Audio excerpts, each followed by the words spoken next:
Well, welcome, Dr. Carole Anne Hapchyn. I'm honored to have you here. And as you know, the World Autism Summit, the first ever, we are discovering the sparks in everyone, and that's what we're all about. And we want to move the needle of understanding around autism and neurodiversity around the world. So just, a small little undertaking here. We love to collaborate with like-minded organizations and individuals, and you are one such individual, so an organization with Elm Tree Clinic. And so I would like for everybody to understand who you are and how wonderful and fabulous you are. So I'm going to introduce you and for our audience. So Carole Anne Hapchyn is an infant and early childhood psychiatrist who provides assessment and intervention for infants and young children and their families in Edmonton, Alberta, Canada. Dr. Hapchyn is a clinical professor of psychiatry at the University of Alberta. She is a past president and founding member of the Alberta Association for Infant and Early Childhood Mental Health. She collaborates with agencies, educators, and health and mental health care providers in Alberta to incorporate the Neurorelational Framework into practice in her role as faculty, trainer, and mentor. Okay. That's as far as we go. You said to keep it short, Karen. I know. Well, there you go. That's good. Okay. But she is an amazing, wonderful woman. So what I'd like to ask you, Dr. Hapchyn, is why do you want to present at the World Autism Summit? What's inspired you to present here? Well, I think actually you inspired me. You inspired me because you said you were going to create this summit, and it was going to be collaborative. And you were inviting folks from everywhere to share their knowledge, share their wisdom, share their energy. So that's why I'm here. I want to collaborate and share a bit of information with everybody. Awesome. And how do you want to change the world? Nothing major. I want to change the world. Yeah, I've been at it. I think I've been at it for a long time. Probably since I was a teenager. I think what inspires me to change, and what I want to change, is I want to help folks of all sorts of diversity to achieve their optimal health and well-being. And I think we need to define health very broadly to include physical and mental health always together. That we hold those dimensions of health always in mind. Nice. So that's where I'm at, and I also feel really strongly that individuals with neurodiversity are not respected or valued for their individual differences, for the gifts they bring to the world, and that we need to be looking with a different lens. And so that's what I'm hoping today to show folks, is a different way of thinking about brain development and about how we all are in the world. That is so wonderful. I know I've known you for a long, long time, probably about 33 years. Hopefully. Yes. Yeah. So I think you've grown, and I have grown too. Mm-hmm. And I think over the course of my career, I've learned a lot of things, and my goal today is just to share some of what I think is really salient knowledge, and that can guide us forward. That's amazing. So I think you've answered my third question. That's really why you do what you do, which is wonderful and amazing. And I know you're going to change the world, and I know you're going to change it in a very, very big way. Well, a little step at a time. I keep telling myself, patience and a little step at a time. That's amazing. That's wonderful. So what I'd like to know from you is, how can we be more efficient in the approaches in early intervention? I think everybody really wants to understand that, especially people in other countries. I think it's really, really important, third world countries, especially. Agreed. Yeah. How can we be more efficient? And then I added to that, I'm thinking, how can we be more effective? Mm-hmm. because we have a lot of knowledge Yes. from multiple disciplines who really care about kids. And we have also a huge body of science. We've learned a lot about the brain, but we're not necessarily applying it in a functional way. And so I've been working with a group of folks in the United States who are working on this framework to guide our practice. And so that we can really have truly evidence-based practice, which means that we incorporate neuroscience, we incorporate research, but we also utilize the wisdom and expertise of clinicians of whatever discipline they are. And then, of course, the wisdom of the family, right? The parents, the caregivers, and their cultural beliefs and their understanding of what they want for their child for the future. Right. That's evidence-based practice. We have such a big gap to bridge between, between different cultures and different organizations and different understandings in different parts of the world, because there's so much we have. We have a wealth of information that we need to share everywhere. So people that are starting at ground zero that don't understand any of this, how do we begin with early intervention? How do we begin with understanding autism, neurodiversity to begin with? Anyway. So one of the principles of this framework is that we are trying to achieve a common language and a shared approach. Nice. Yeah. That's great. I think it is. So without further ado, I'm going to dive in. Share some goodies. Share some goodies. Okay. So I'm actually not on my first slide. Here we go. Here we go. And I'm going to go into slideshow. Slideshow. Awesome. Okay, here we go. What I'm going to present today is information to support us in our work in early intervention. And this framework is, I think, super cool. And that's why I'm teaching it. And I really do think it can promote resilience. And I'm just going to give a summary of it today, a very quick overview. And hopefully that will whet folks' interest and others will explore it. Okay, so how did I get to know about this framework? Well, I read this textbook in 2010. It was published in 2009. And then I've been working with Dr. Connie Lillis since then, since about 2011, actually. And we've been working to make this information more accessible. So you can see on the right-hand side of the screen that we have this manual, which we're calling the NRF Foundations Manual. And we're really trying to have it be accessible for multiple disciplines of practitioners, and also make it available for international use. Because again, to have a common language, we need to make sure that we're presenting information in a way that's understandable to practitioners and to families across cultures. So that's a big ask and a big goal, but we're working on it. And some of our handouts actually have recently been translated into Spanish. Nice. I'll put this out there as an invitation. If there are practitioners out there that find this information useful and are inspired and want to help us translate, just let us know. But the way to access this information is through nrfcare.org. Great. Okay, so I am going to describe today 5 paradigm shifts, because I think this is where we need to start in early intervention. We need to start with thinking about how we do our work and how we understand kids in a different way.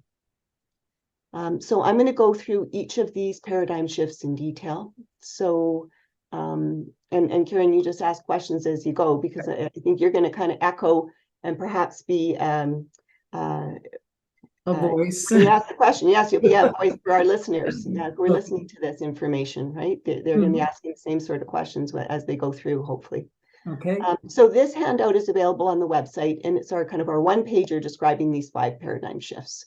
Nice. Important to understand that how we're describing these paradigm shifts is we're examining our common assumptions, and I'm going to say those are common assumptions in Western culture. I can't speak for all cultures of the world.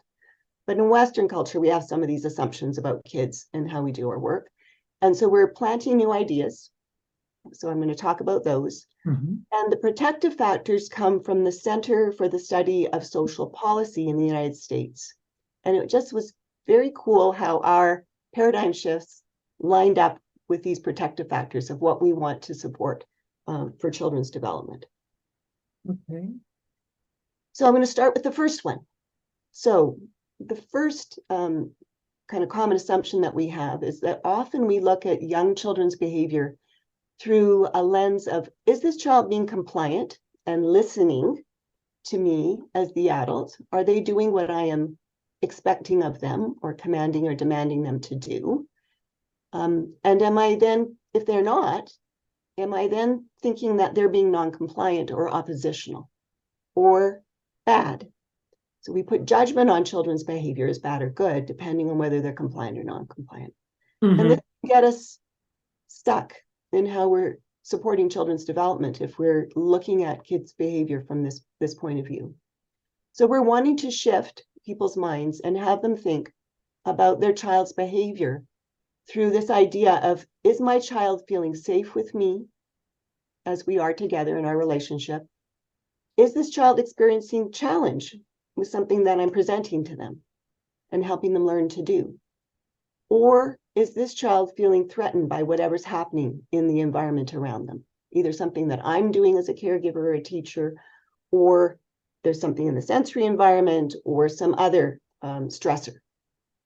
And if we can have this paradigm shift of switching from this idea of compliance to non-compliance, to this idea of, is my child feeling safe with me? And am I giving them the just right challenge? Then that's, I think, what is going to really support the parent to feel resilient and the child's resilience over the lifespan. And so we have this idea of safety challenge represented by this diagram.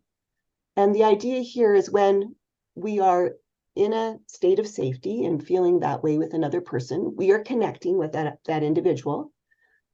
The adult is co-regulating the child. So that means that they're sorting out, what does that child need in the moment? And how can I help that child stay in a calm, alert processing state where they are in a state to optimally learn? And am I truly understanding what this child needs in this moment? And so that's where we prioritize relationships. I just wanted to make one comment, is that sometimes these kiddos have stuff going on inside their body, like their stomach's upset and, physical problems that irritate them, that may make them act out, Exactly. And then at home and at school and in the community, we need to introduce appropriate challenge for kids. And while we're doing that, we're reflecting, okay, what does this child need in this moment? Am I truly matching where they are developmentally? And am I in a state where I can try something, evaluate what I'm doing with this child, tweak it a bit? Do I need to reduce demands so that this child is in an optimal state of learning? Because when any of us are learning something, we are going to be in a bit of a state of challenge where, we're going to be feeling a bit stressed. And we'll learn best if others are supporting us in that process of learning. And so the two-way arrow represents this idea that we are supporting kids to feel safe and calm. We introduce a challenge, we tweak it, we evaluate. If it's too much, we back off, and then we introduce challenge again. If we are overwhelming a kid, then we may push them into a state of where they're feeling very stressed and in a state of threat, where they are experiencing stress responses. Right. Yeah. So this is a way that we actually describe stress and stress recovery to families. And we use this diagram to show our autonomic or automatic nervous system in our bodies. And this is functioning 24/7, oftentimes out of our awareness. And we kind of ignore it at our peril, I think, because and we misrepresent this wonderful part of our body. And so when our autonomic nervous system is in balance and it's meeting our needs to function in this just right, calm, alert state, The gas pedal and brake pedal in our nervous system are kind of ebbing and flowing, and they're in just the right amount for whatever task we're doing.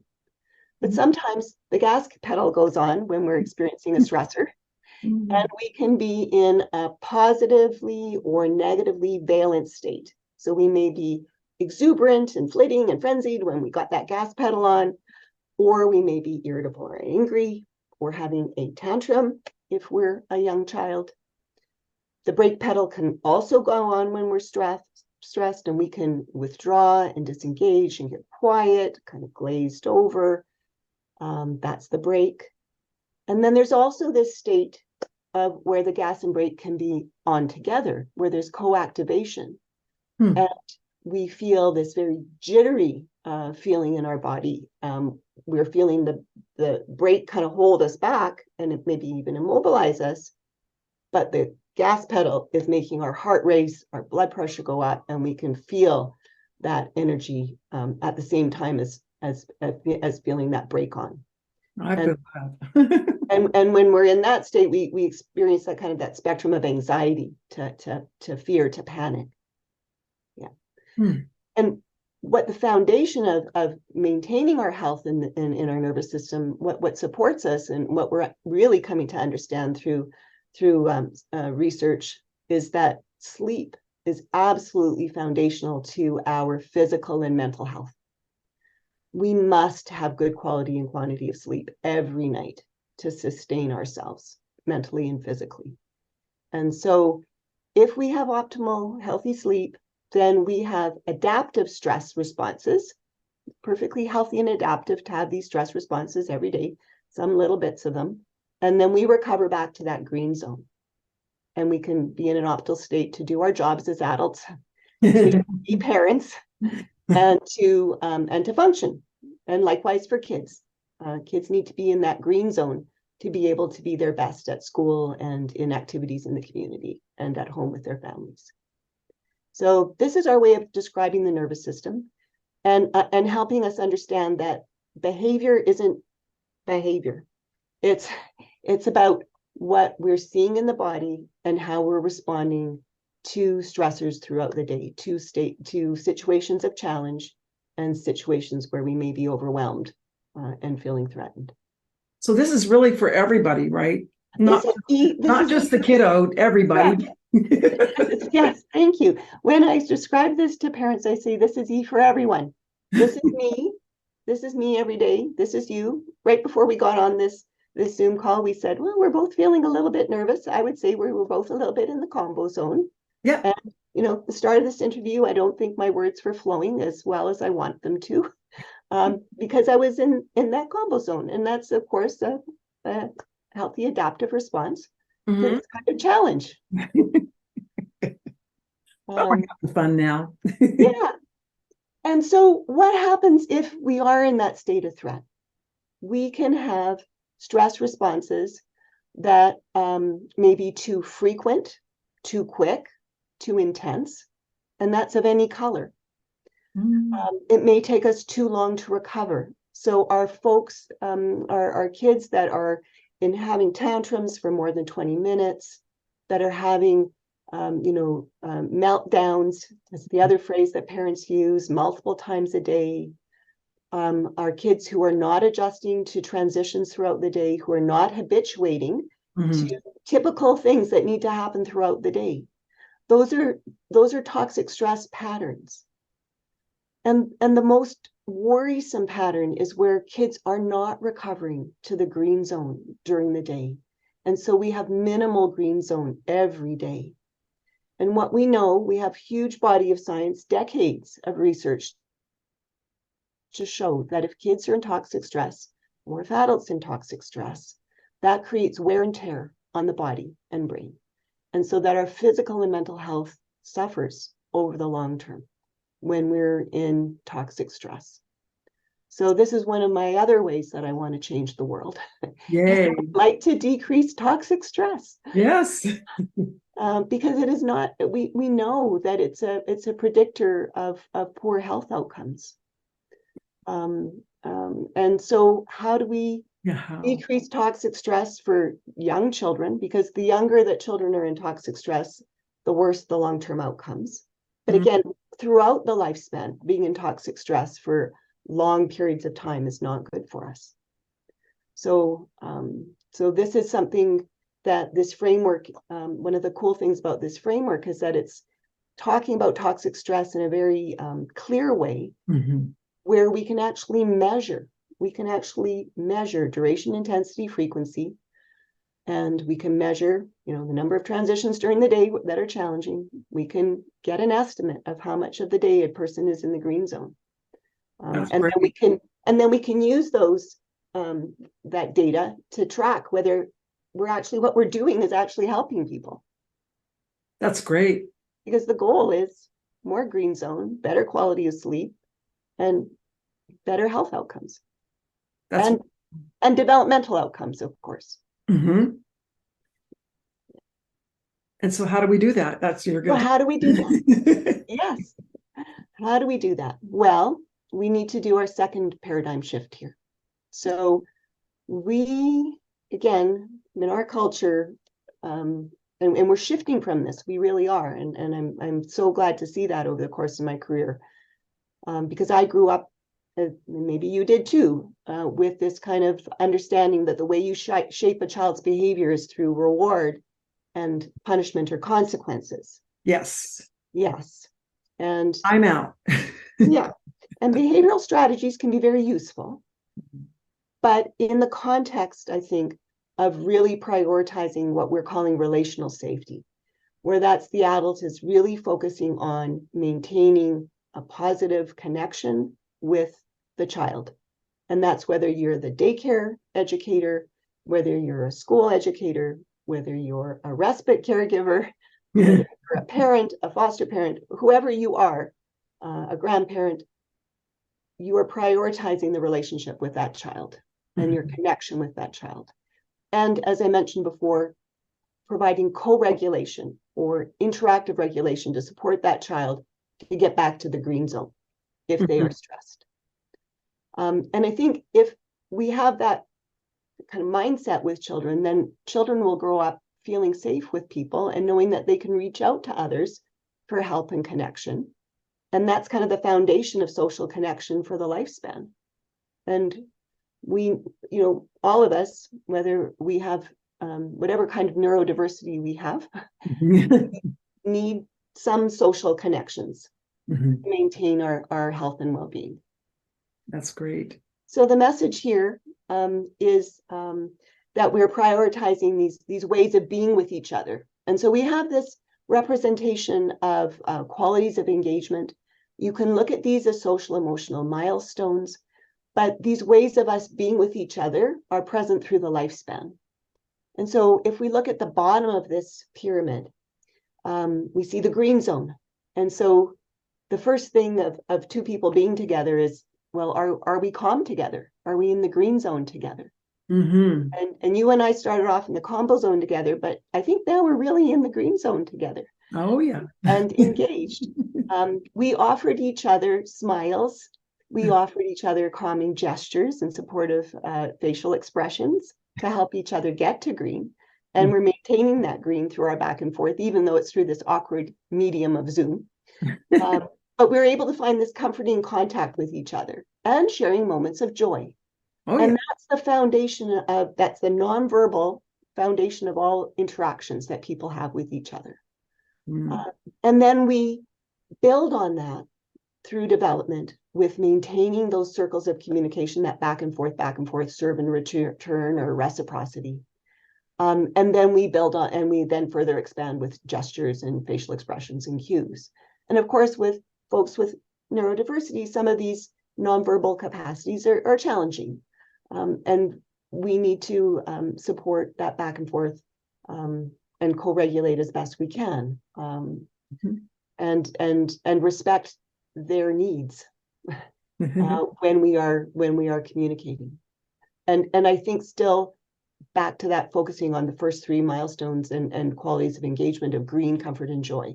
Is this person, whoever they are, in a calm, alert state with me, and can we be joyful together?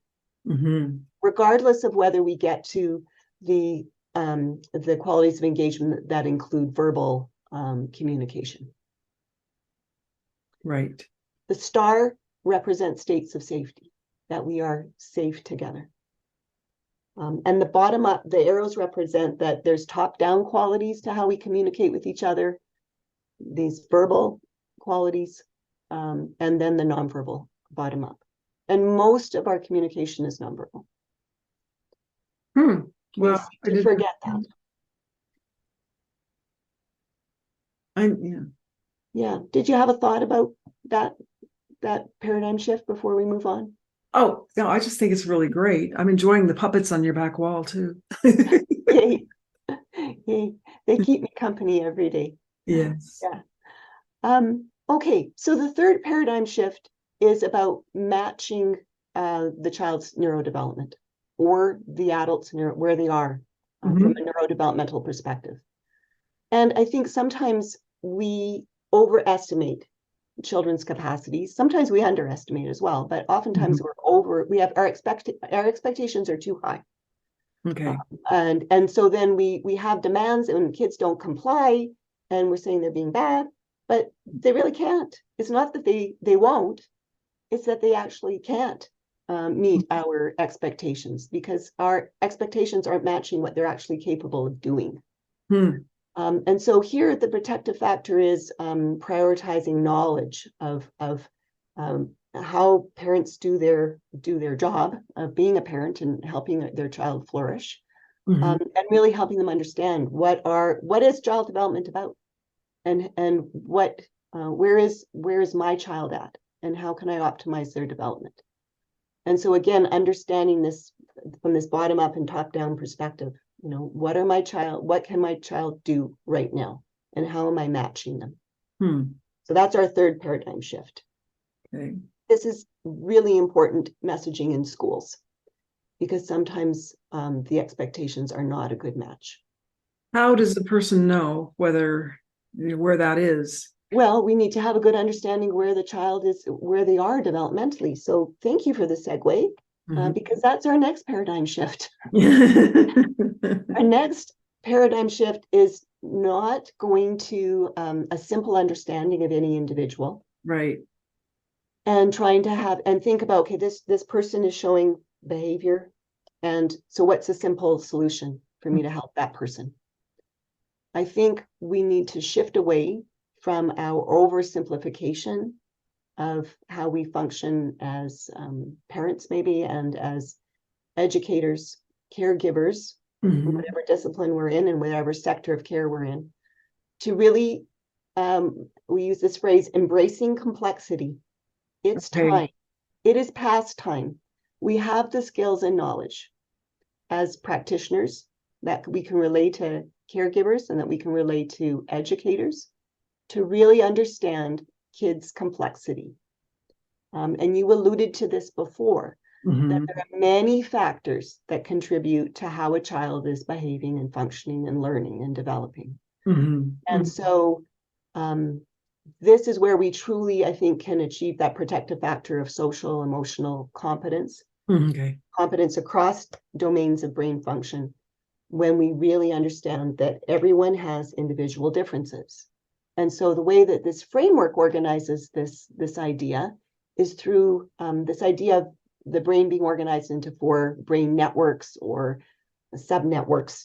And we're making this up. We know the brain is one amazing, complex organ integrated with how the body functions and the nervous system throughout the body. But we're kind of simplifying it this way because it helps us figure out what kids need. Right. Makes it easier to see. Yeah.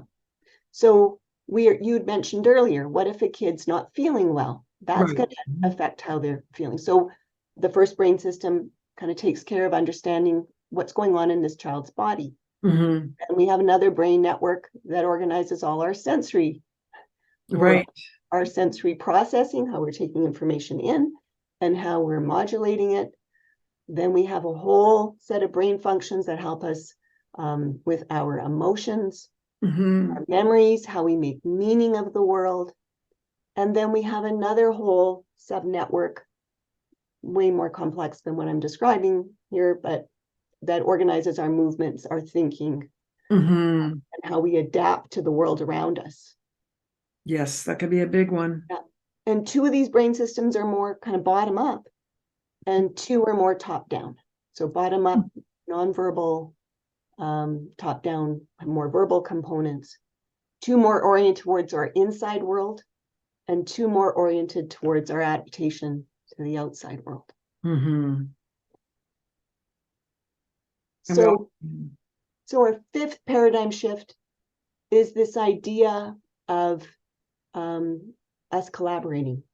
And again, back to being inspired by you creating the summit to have people collaborate and present a wealth of knowledge. How we do our work right now is often, folks across sectors of care, whether it's health, mental health, social services, justice, children's services, family supports for children with disabilities in our neck of the woods, and of course, the medical system. We're fragmented. We're not talking to each other enough. And I mentioned before this phrase, we need a common language and shared approach. Yes. And that's kind of the vision of this framework, is present an idea to the world that this could be a common language and shared approach. And we can take this and we can adapt it to different communities and different cultures. But is this one way of thinking about how kids' brains grow and develop and how we function in the world that can guide practice, so that we're not kind of running around, all of us doing our different jobs and not talking to each other? That's great. Yeah. That's great. Because when our system, when our care is fragmented, when we're siloed, we're not giving families that concrete support in times of need, that protective factor. Right. Being met. And there's a lot of emergent situations where kids are, running across streets or running away, and, lots of situations that you need to deal with at the moment. Exactly. And the reason that they're running away may be very complex. Yes. And we need everyone putting their heads together to come up with a plan that makes sense. Yes. So here's another diagram. We're actually, I tell the folks on the faculty, I learned a lot from all my little friends with autism, because they taught me that visuals matter. and accuracy in visuals matter. And so did Temple. Visual details matter. Exactly. So we've worked hard on some of these graphics to kind of capture the details, but the big picture as well. And so this picture shows individual differences in the middle, so that all of us have strengths and challenges, and differences. We're all wonderful, unique humans on the planet. And that we all have brains that maybe we can describe function in this way. This is one way of trying to look at it, from this perspective of these 4 brain subnetworks. Right. And I've described that we have that body regulation brain system, the sector of care that supports that network, where we have specialists that understand that, are in the medical system, and folks that support basic needs for shelter, food security, clothing, finances for our families that are struggling. And then we have a network of care that supports our sensory processing and modulation. That developmental disabilities is kind of the catch-all phrase that maybe works across countries. And then we have mental health sectors of care that support our emotions and meaning-making brain network. This is where we're laying down memories, for better, for worse. Are we laying down positive memories of a life with other people in a world that's caring and nurturing, or not so much, where kids are suffering adversity? And then this sector of early care and education that supports our executive system development, so our learning over our childhood and then over the lifespan as well. And this framework puts motor skills, in the executive system. And that's there's a complex reason for that, but that's where we put movement and motor. Oftentimes I get occupational therapists saying, how come motor is in with sensory? And of course it is. It's totally, the brain is integrated. But just for purposes of sorting things out, we organized it this way. It's beautiful.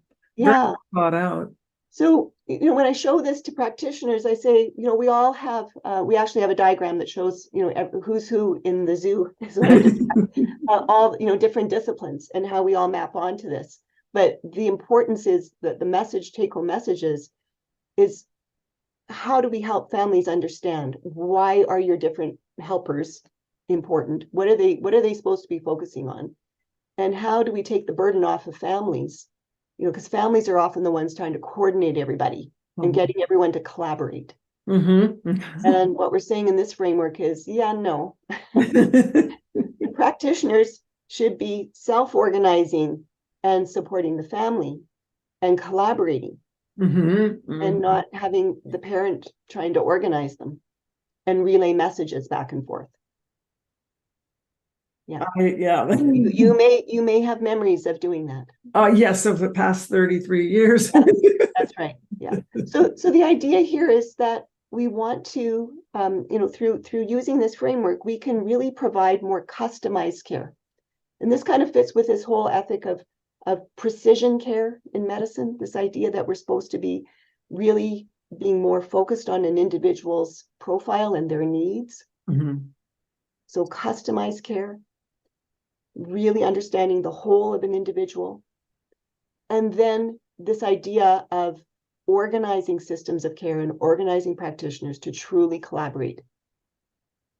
That's great. That's our big goal. That is wonderful. That's going to help so many people. One would hope. So here's my kind of summary slide, and then we can have a bit of back and forth. So you can, I'm showing my diagrams again, but cool, they're in a tree. They're in a tree because we're using this metaphor to kind of help message this to families and to practitioners of whatever discipline. This idea that we can think of our body and brain and who we are as individuals from this metaphor, that our health of our nervous system, of our autonomic nervous system, that whether we're in a state of adaptive stress recovery and with good quality and quantity of sleep, that sets us up for the tree to grow and flourish. And if we're in toxic stress, the roots are not grounded and we're at risk. And then the trunk of our tree is this, the importance of relationships, building this strong trunk to bring all that nurturance from the roots up into the branches. And the branches is where we're representing our 4 brain networks and the complexity of that brain development and function.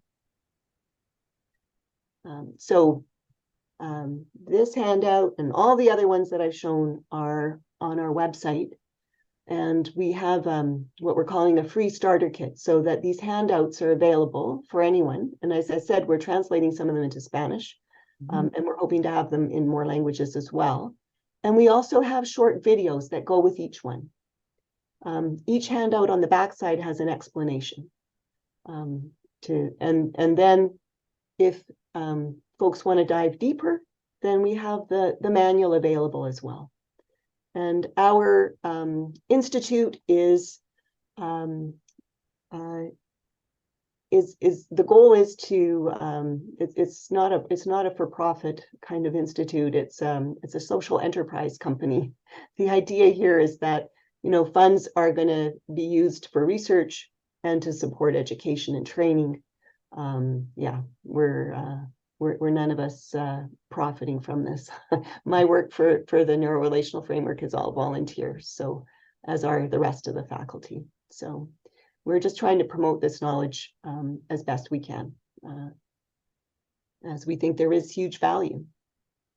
There certainly is. That was amazing. That's wonderful. I think that's going to help a lot of people. and we really do need to reach out to everybody and help as many people as we can. Exactly. Yeah. Yeah. So I guess my hope is that if there are clinicians watching and joining in the summit, that they are intrigued by this and that I piqued their curiosity and that they'll go in and poke in and explore it a bit. This is based on, we're working very, very hard to make sure that what we're presenting is based on accurate research in neuroscience. And we are doing research. That's great. So that we can actually be an evidence-based intervention. Right now, this is evidence-informed practice, I think. Yeah, that's wonderful. Yeah. And then for family members who are watching, my next job is to create a family-friendly version of our manual, because the manual is really written, it's talking to practitioners who are helping families. Now, families can still read it, but it's not really oriented towards parents. So my dream and goal, and it will be done, is this parent version. If anyone has a really good thought for a title, something catchy, I'd be thrilled to hear from you. But yeah, that's the next goal, is to present this material in a way that's accessible for parents. Because there's lots of information out there for parents that is useful, and that some of it is accurate, but some of it is just not. Some of it is wonky or kind of flavor of the year, and it's not grounded in neuroscience. And so how would they get in touch with you if they want to send you a title idea? Oh, through the website, I think, is the best way. So we have a contact us on the website. And yeah, folks can contact me there. And the website is www.nrfcare.org. That's good to spell it out there, so then everybody can easily find you. Yeah, exactly. Yeah. Well, and you can also find me, of course, at Elm Tree Clinic. That's true too. That's true too. Yeah. Yeah, absolutely. Yeah. So do you have any other things that you want to get out to people to let them know about? Any other questions, or no questions, but any other comments? Any other comments? Great. What you had to say was great. I think I'd like to end with a quote from Nelson Mandela. I put it on the bottom now of my email, my signature line. I was trying to find one, and I thought, like, what's a meaningful statement for people to read after my name? And so I'm going to quote Nelson Mandela. There can be no keener revelation of a society's soul than the way in which it treats its children. Oh, wow. And for me, I've had a whole career of helping families and kids. And, on the one hand, it's so heartening and it's so rewarding to see kids grow and thrive and see parents, just, step into it, and meet the challenge and have their children's best interests at heart. I see that every day with the families that I see, and that's so inspiring. But it's disheartening to see as a society that we're not making the progress that we should be in helping kids, in providing them with good quality childcare, with putting, the funds in for, good quality and early intervention. We've seen cuts and we shouldn't be seeing cuts. We should be seeing more investment. And we have the neuroscience to show that it's so important to help, children, and not just young children. And of course, my interest is infants and early childhood, but school-age children, adolescents, young adults. We're not necessarily providing them with that support that they need to flourish. And I think we're seeing as a society some of the negative outcomes of that. And we also have huge amounts of economic research to show that the more that you put into kids, the better the outcomes are, and the less, it's kind of pay now or pay later. Right. And we're paying a lot later. trajectory. We're not doing enough, upstream, for health promotion. That's Health promotion for adults and children. So I think the cool thing about this framework is that it is messaging health promotion, prevention, as well as, assessment and intervention. It's got components of all of that spectrum, which really appeals to me. Beautiful. Beautifully said. Yeah. So I think, folks that are watching, we're all simpatico. So, we just need to keep messaging our colleagues, our friends, our families, what do we do as a society to support our kids? Yeah. And it's just not neuroscience that tells us that. I mean, we know from millennia that, societies flourish if their kids flourish. That's true. That is so true. Yeah. Yeah. Thank you very much, Dr. Hapchyn. It was amazing, and we really, really appreciate you and your time and everything that you do. We really do. Well, you're very welcome. And my final statement is I'm wishing everyone out there, wherever you are today, moments of green zone, many moments of green zone today, and that I hope you are sharing comforting contact and joy with other people, wherever you are. Beautiful. Okay. Thank you very much. Thank you. Okay.